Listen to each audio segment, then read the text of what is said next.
স্বাধীনতা ঘোষণা করেন। এই কথাটি রাজনৈতিক নেতারা স্বীকৃতি দিতে চায় না। তারা যে কলকাতা এবং আগরতলায় ঘুমিয়েছিলেন, এটাই নাকি তাদের সবচেয়ে বড় সার্ভিস। জীবন সকলের কাছে প্রিয়।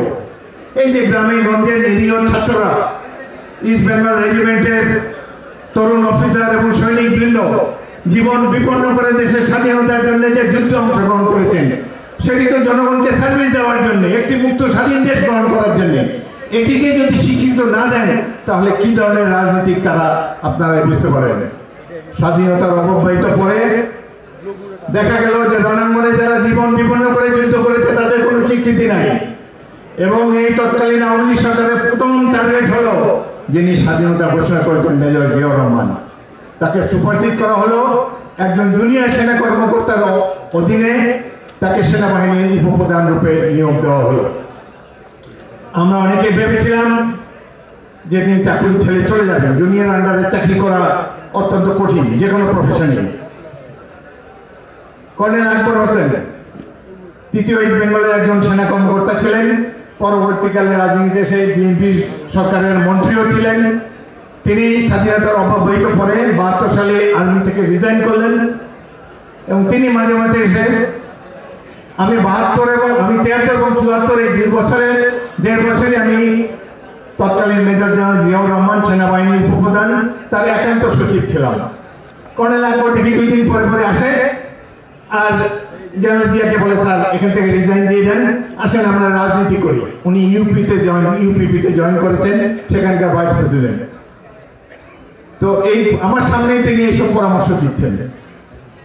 জেনারেল জিয়ার অসীম ধৈর্য। তিনি বলেন, আচ্ছা দেখি আরো দেখি। আমরা যখন ধরে নিয়েছি যে এই সরকারের আমলে তার আর কোনো পদোন্নতি হবে না, স্বাধীনতার ঘোষক হিসাবে তার কোনো পুরস্কার তার ভাগ্যে নেই। কিছুদিন পরে, 2-1 বছরের পরে দেখা গেল যে তার অসীম ধৈর্য বিজয়ী হয়েছে, দেশ দুঃশাসন মুক্ত হয়েছে এবং জনগণ 17 নভেম্বরের বিপ্লবের মাধ্যমে আবার জিয়াউর রহমানকে রাষ্ট্র ক্ষমতায় নিয়ে এসেছেন। আমি তার একান্ত সচিব হিসাবে লক্ষ্য করেছি, কোনো পজিশনে যাওয়ার জন্য তিনি কখনো চেষ্টা করেননি। আল্লাহর উপরে ছিল অসীম বিশ্বাস। তিনি অপেক্ষা করেছিলেন, ধৈর্য ধারণ করেছিলেন। আমাদের ধর্মগ্রন্থেই আছে যে আল্লাহ ধৈর্যশীলদের সাথে আছে। সুতরাং আল্লাহ তাআলাই তার পথে সকল বাধা সরিয়ে দিয়েছেন।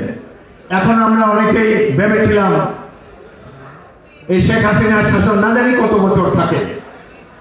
এই মঞ্চে এখানে দাঁড়িয়ে আমি 6 মাস আগে বলেছিলাম, ক্ষুদ্র রাজনৈতিক কর্মী, তবুও আমার মুখ থেকে বের হয়েছিল যে শেখ হাসিনার শাসন যদি দীর্ঘস্থায়ী হয় তাহলে সভ্যতার ইতিহাস মিথ্যা হয়ে যাবে।